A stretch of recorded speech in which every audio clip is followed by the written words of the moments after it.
Hey guys, this is Dan with Gears and Gadgets. Thanks for tuning in. Today I'm going to tell you 10 reasons why GMC is better than Ford. Now this is my new 2024 GMC Sierra 1500. This is the AT4 with the 3.0 Duramax diesel.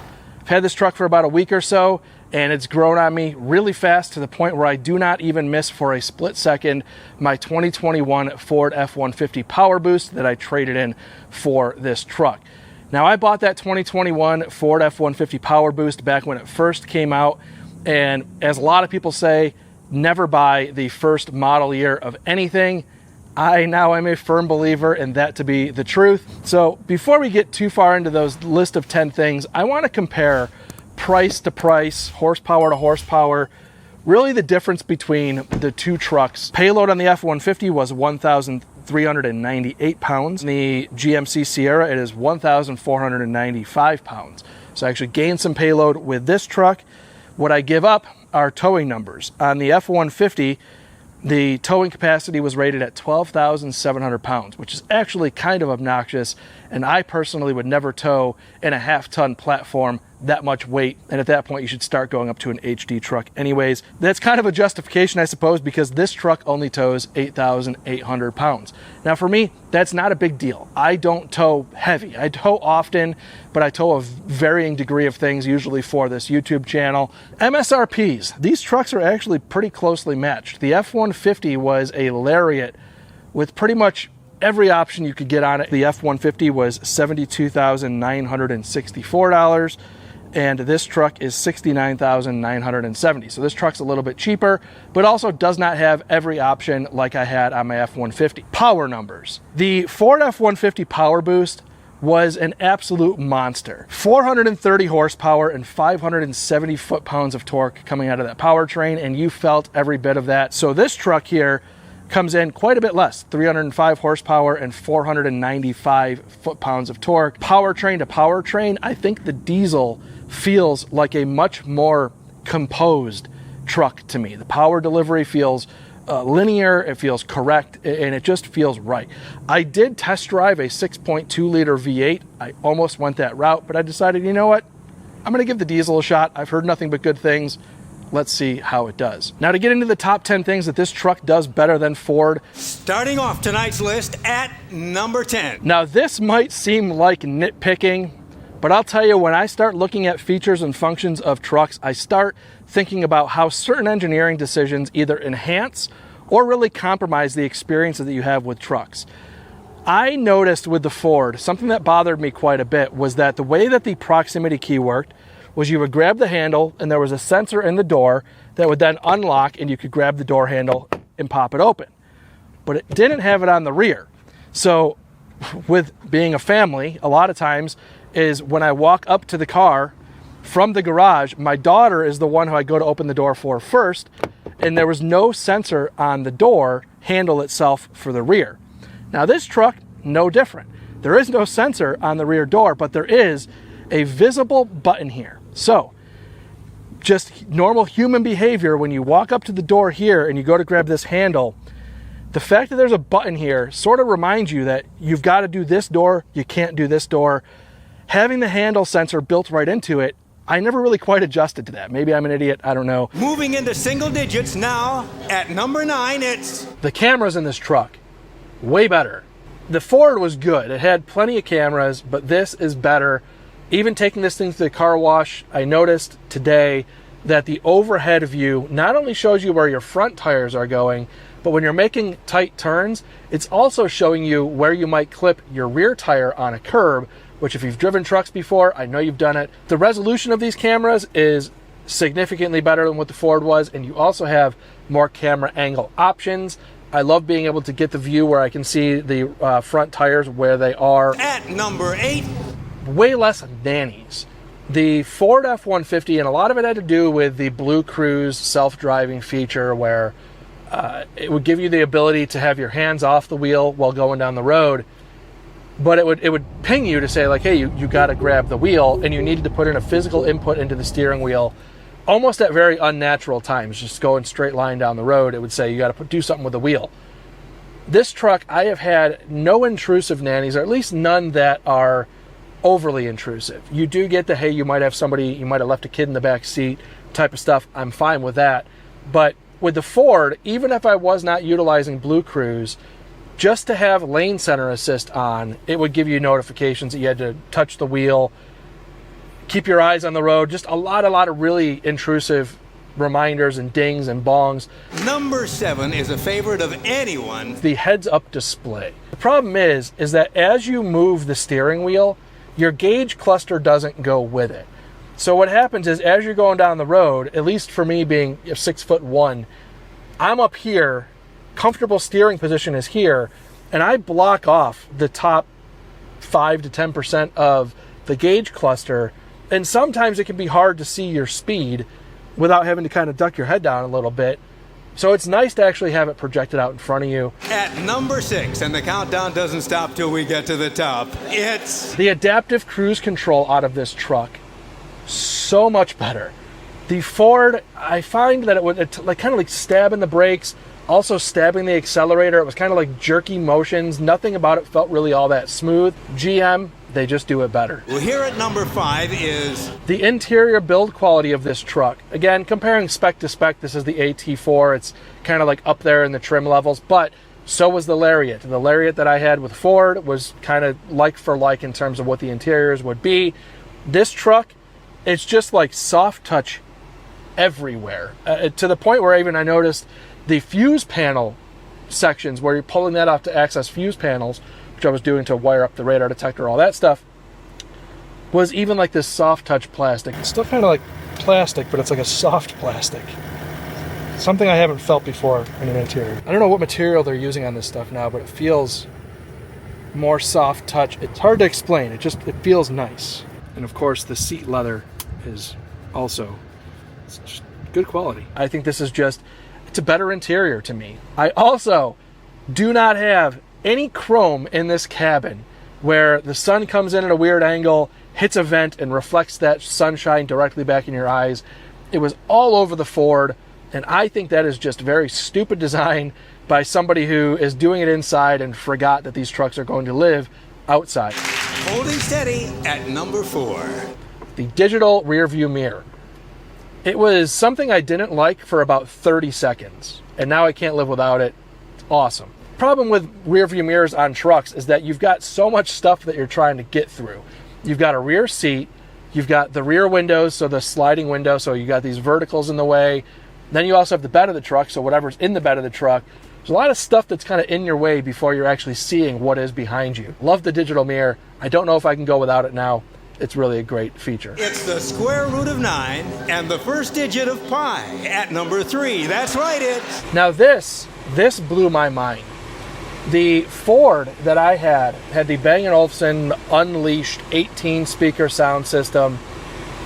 And that system to me, while it sounded really, really good at lower volumes, it lacked so much in terms of ability to get loud. That 18-speaker system with the Ford was not great. So much that I think some of those 18 speakers maybe weren't even plugged in. They had some speakers in the headrests. I, no joke, could take my ear and put it directly on the headrest and heard nothing. So I don't even know if all those 18 speakers were hooked up, but I can tell you, I don't think they made a whole lot of difference. This Bose system, 7 speakers with rich bass. This sound system with less than half of the speakers out of the Ford sounds twice as good to me. Not only is it clearer, everything sounds like a more refined sound stage throughout the entire range, highs, lows, everything. The bass hits harder when it's louder. It doesn't feel like muddy bass. It feels like clean, crisp. Everything about it just feels better engineered sound to me. I love the buttons on the back of the steering wheel. Changing tracks is on the left-hand side, volume is on the right-hand side. It works really well because honestly, when you're driving, the volume button being over here, it's just kind of a reach. It's really nice when you're driving to be able to turn up the volume right with the steering wheel buttons on the back side. I find myself even at times reaching over and being able to do it with the opposing hand. Really just great interface with the stereo system in and of itself. And now before we hear number 1, at number 2, the air conditioning. It is 110 degrees outside. The Ford, no matter how much I drove, I could drive for an hour straight, and that air conditioning system would be running full blast the entire time, just trying to keep up. This truck, the fan speeds actually start to kick down because it's able to keep up with itself. And in these very, very hot summer days, the truck cools down so much faster. It's just a more comfortable place to be than the Ford in terms of the cabin air-conditioned environment, by far. Debuting all the way up at number 1. The transmission. The transmission in this truck is just way more composed. 10-speed to 10-speed, this truck, the way that they've tuned these shifts, is so much smoother. The F-150, man, I'll tell you, if you see comments, people saying that the first few gears that it shifts through are like real hard shifts, I agree with that. It is very much it's okay, but it's something that for the amount of money you pay for that truck, I would expect much better shifting. So the GMC, the transmission, way better. There are some things I do not like about this truck. The shifter. This shifter, I don't like the push button for park because it's too different from muscle memory. Anybody who's ever driven a vehicle with a shifter on the console is going to go very linear. Down for drive, up for park. With this, it's down for drive, up for reverse, press the button for park.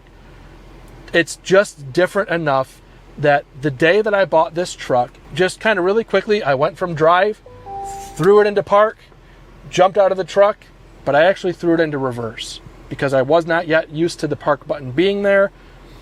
Unfortunately, my daughter was in the back seat.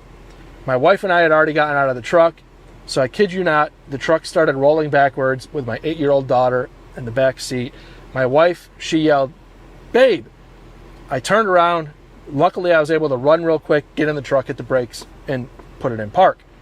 But that is just different enough that I know for sure that I am not the only person who's ever done that as they are getting into a new platform.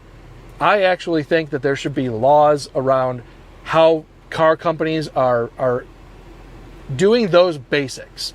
I think there should be just something as simple as every vehicle needs to have a linear park to drive sequence with intentional detents between those so that it doesn't matter what car you get into, there is no question about what you're doing in terms of your intention of putting that car in park. It's dangerous to me. Now, what I liked about the Ford, and I didn't actually have this on my list of things, but with the Ford, they actually had an extra feature built in there, and maybe this is how you solve this problem across all platforms, is do whatever you want with the shifter, but if that vehicle is in any other gear aside from park, the moment you open your door, because they're all electronic now, it should know that the moment you open your door, the vehicle is to go in park.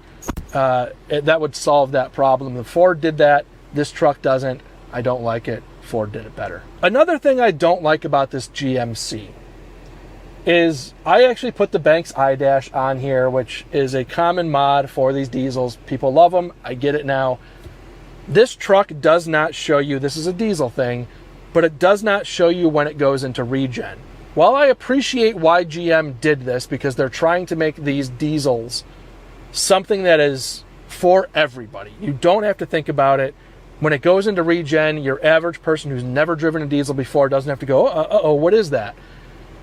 I guess I get it, but I don't like that you can't turn it on, because I think anybody who, let's just say, changes their own oil and more, basically that's the level of which I think people are going to want to know what their truck is doing. So it would definitely be nice to be able to see that. Now, one thing that I have on my list of dislikes here is the seats. But I'm starting to question whether I'm going to leave it there as a dislike, because it's still kind of a first impression dislike. I have 594 miles on this truck now. I've done 2 trips that were 80-mile straight through trips.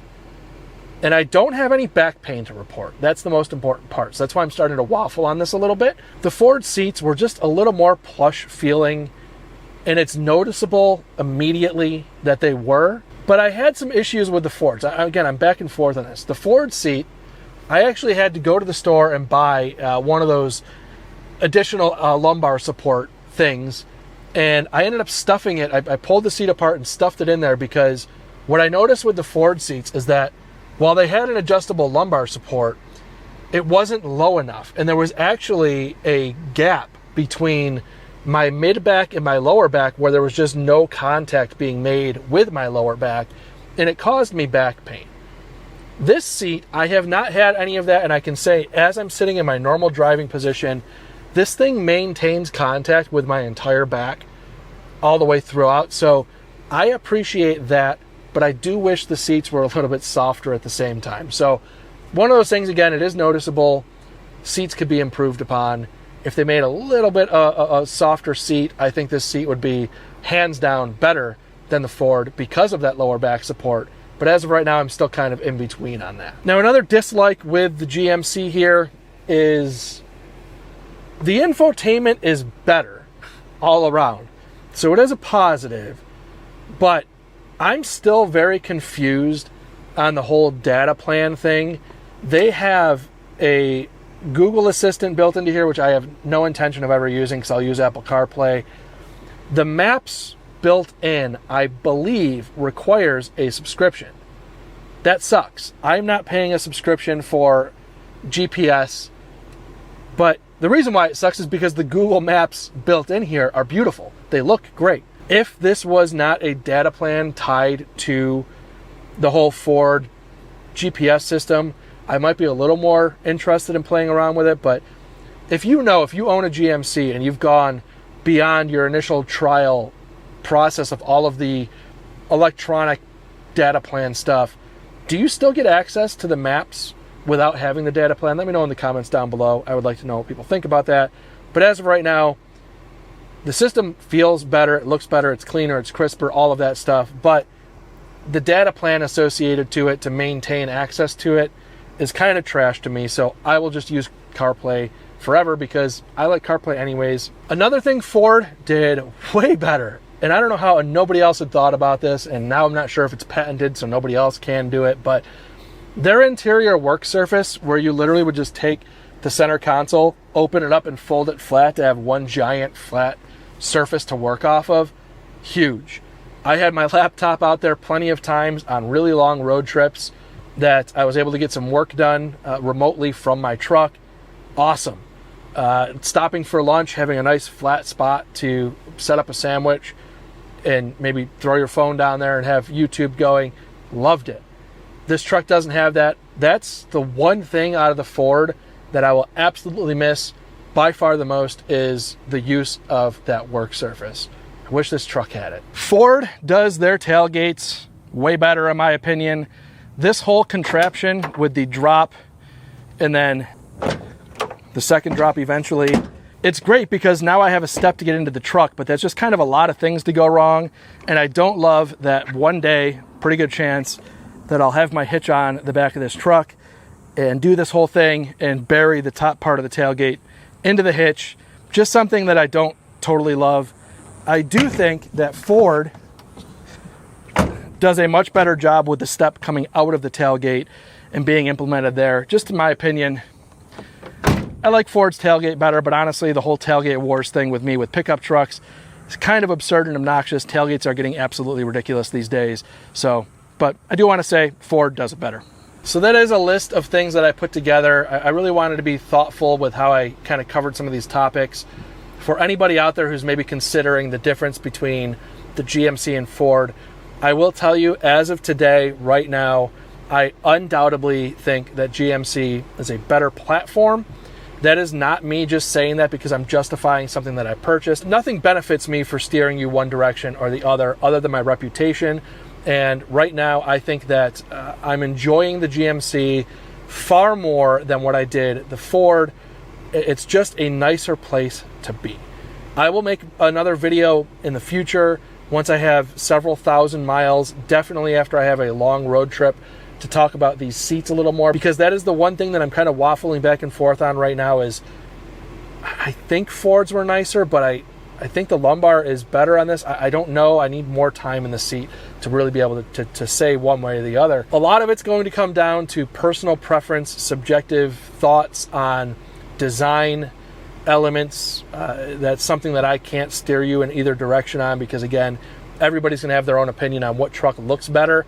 But I can tell you, in terms of just overall experience, I'm really digging this GMC. So with that being said, guys, thank you very much for tuning in. If this is your first time tuning in, please hit that subscribe button down below. Remember, likes go a long way to help support the channel. See you guys next time.